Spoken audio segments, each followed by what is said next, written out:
Hello, Duck fans. Welcome to another FishDuck weekly vlog. This week is a little bit different. As you can see, I'm here with the man himself, Charles FishDuck Fisher. I'm not in Los Angeles. I'm back in Oregon. Why? Because we attended the spring game, as if you could not tell.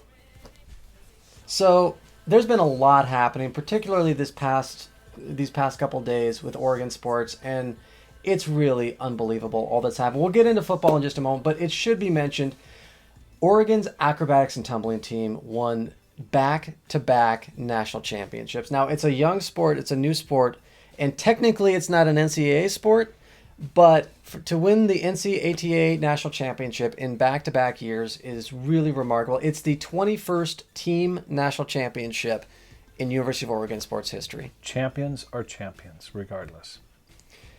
As if that wasn't enough, the women's lacrosse team also won the MPSF conference, and they're now heading off to the NCAAs. That is their first conference championship in school history as well. So it's tack that on top of the acrobatics and tumbling. It's been a great weekend for women's sports at the University of Oregon. A tremendous comeback this season by the lacrosse team.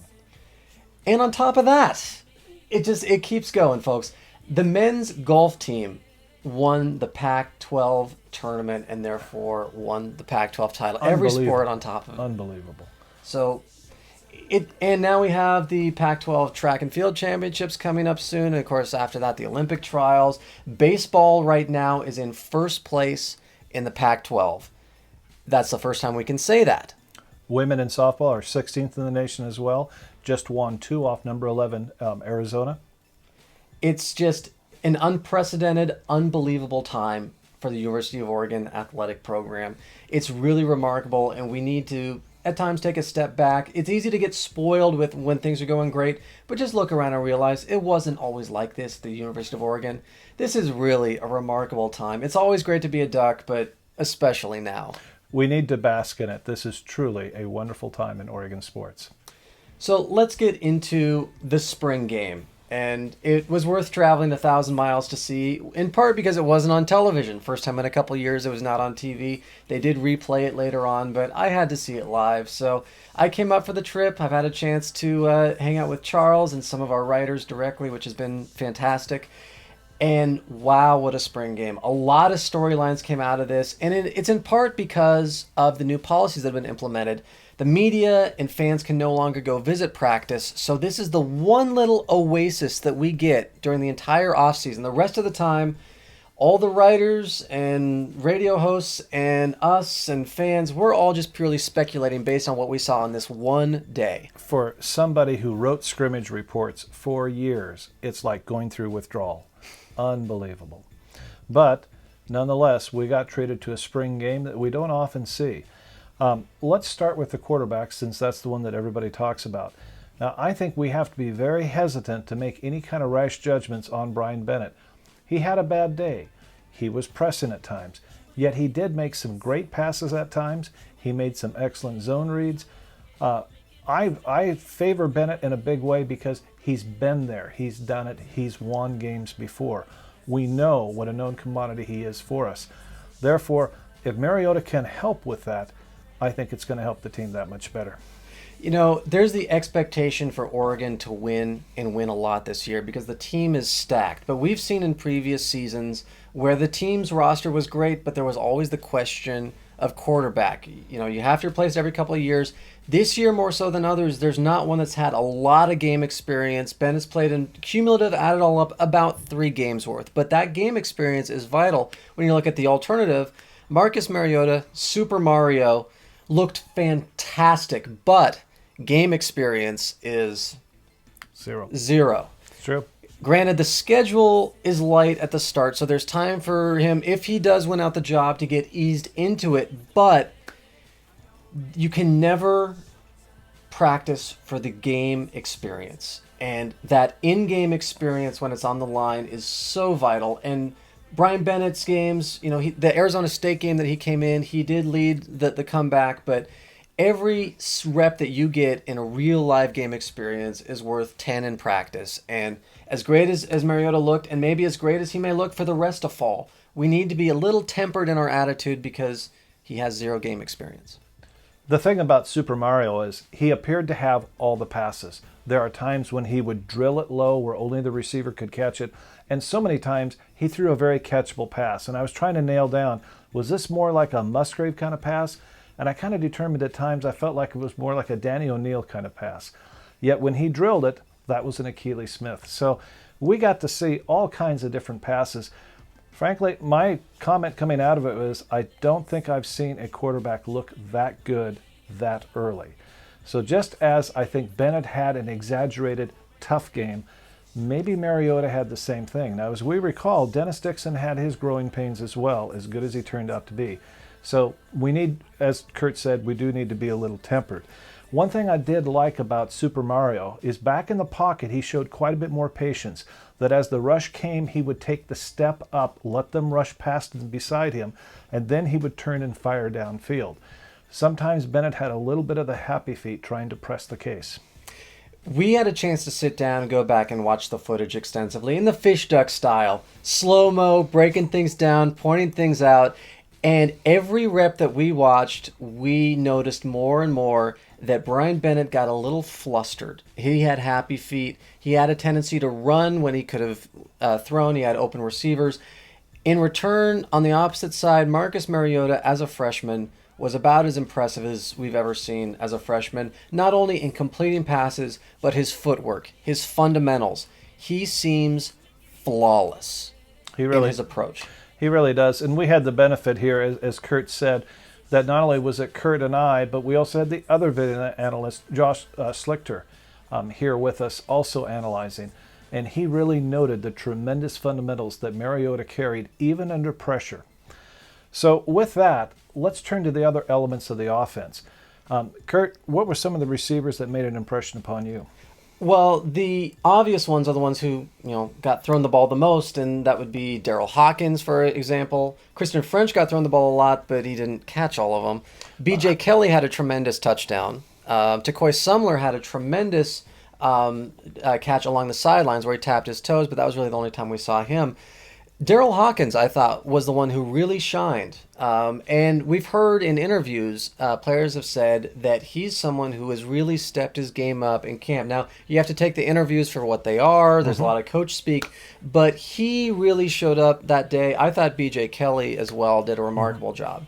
It's interesting, of the freshman receivers coming up, B.J. Kelly may have got the least amount of press, but he may appear to be the one who is ready to step forward the quickest. I was delighted to see Rashad Vaughn get not only 4 catches, but look very authoritative in the process. We've had walk-on receivers in the past, the Jason Willises of the past, former running backs. And when you look at Blake Stanton, he's built like a running back at 5'11", 205. And he looked very confident and very fluid out there on the field catching the ball as well. He looks like somebody that can jump right in.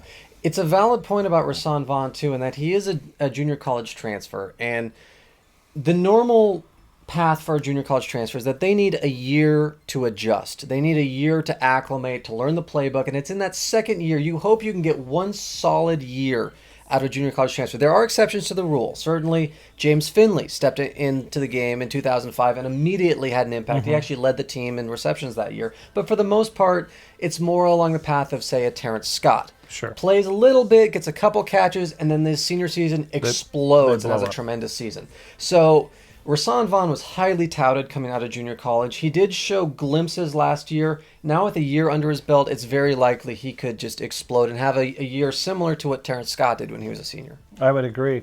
I really liked the acceleration that B.J. Kelly had after he made his cut and caught the ball. When you get a chance to see the game, or perhaps we will show it in our schematic analysis next week. Another player as a receiver that stood out is Bayless at tight end appears to be another in the long line of great Oregon tight ends already. Fast, rangy, has good hands. We like the looks of him going forward. And it was interesting that he's now wearing number 32, so everyone in the stands thought he was Colt Lyola. Yep. Colt Lyola was actually not there. Evan Bayless was the number 32 catching all the passes. The other area that was impressive to me was the defensive line. Jared Ebert is as advertised. They said he was fast. He was very fast. There will be a play that we'll show in the schematic analysis next week where he truly cut off the angle for Mariota trying to get to the sideline. And beyond that, a lot of eyes outside of the quarterback competition. The other big name coming into camp was Eric Armstead. First of all, he looks weird wearing number 9. A guy that big should not be wearing number 9. It looks strange. Everybody wants a quarterback number. Exactly. But he made some tremendous plays. Also, Ricky Haimuli, who was very highly touted, a 4-star guy. Everyone thought he was the big signing a couple of years ago, the big savior. He really made his presence felt. Both guys, they didn't necessarily get to the quarterback, but they really did a great job of collapsing the pocket and really causing all kinds of havoc in the timing at the mesh point. Haimuli, one play in particular, actually blew Grusal 2 yards into the backfield. And on another play, we saw Armstead push Hamani Stevens, which is no small thing at all, back into Mariota to cause a fumble, of which Mariota recovered. But it was a very impressive bull rush play. There appears to be great potential taking place with some of the young fellows on the defensive line. Now, for the rest of the defensive positions, there was a lot of rotation going on, but we saw some individual standouts. Ifo Ekpreolomu, I thought, had a fantastic athletic interception. A play that Mariota, after the game, said he shouldn't have made that throw, but most of the time that would have been a completion. The receiver looked open. Ifo is just a tremendous athlete and was able to step in and make a play. There were several interceptions during the course of the game. Some of those were simply bad throws. Certainly, the pick 6 interception by Tyson Coleman was either leading the receiver too far or just off target or miscommunication. But he jumped it very nicely. Yes, he did. The interception by Terrence Mitchell. The ball floated just a bit, and he just made a great break on the ball for the interception. Very, very impressive. I can't help but get very excited about what we see in the secondary for this next year. In fact, the defense as a whole just looks very fast, very deep. You hate to get too wrapped up with it, but frankly, I don't know that I've seen this much stacked talent on defense is what we're seeing. And it may mean that we have the end of the what-if curse associated with the University of Oregon, because there's been years like 1991 that you mentioned. Certainly 1998 is one that a lot of people recall. Oh, yes. 2006, 2007, seasons when the Ducks looked like they were just rolling. It was going to be a great year. There's so much enthusiasm. A key player gets injured, and just everything falls apart. Probably the 2007 is a great example. 1988. When Bill Musgrave got hurt, the Ducks were almost bowl eligible. They lost every game thereafter for the rest of the year after Bill went down. They had no one to step up behind him. That's no longer a problem with it, unless it's catastrophic injuries across the board. It's going to have to be an epidemic. Yes, there's going to be just a voodoo curse existing over the entire team to cause this team to collapse due to injuries. Because every time that someone goes down, there are 3 guys at every position that can step in. It really does seem that way. Now, we're going to take more time in a Fish Report a week from now, breaking down schematically what we saw on the offensive and defensive lines as well. The other reason why I'm here in Oregon and not down in Los Angeles is because Charles and I are going through some major changes associated with FishDuck.com, but it's not a bad thing. It's a great thing. We are having new features. We've been teasing that for a while. We're slowly starting to implement them, and that comes with a cost. It's been gratifying to have all of the response, not only from fans, but also from parents of players, from coaches around the nation, virtually around the world, that have been pleased with all that they've learned coming to our site. Give it some thought.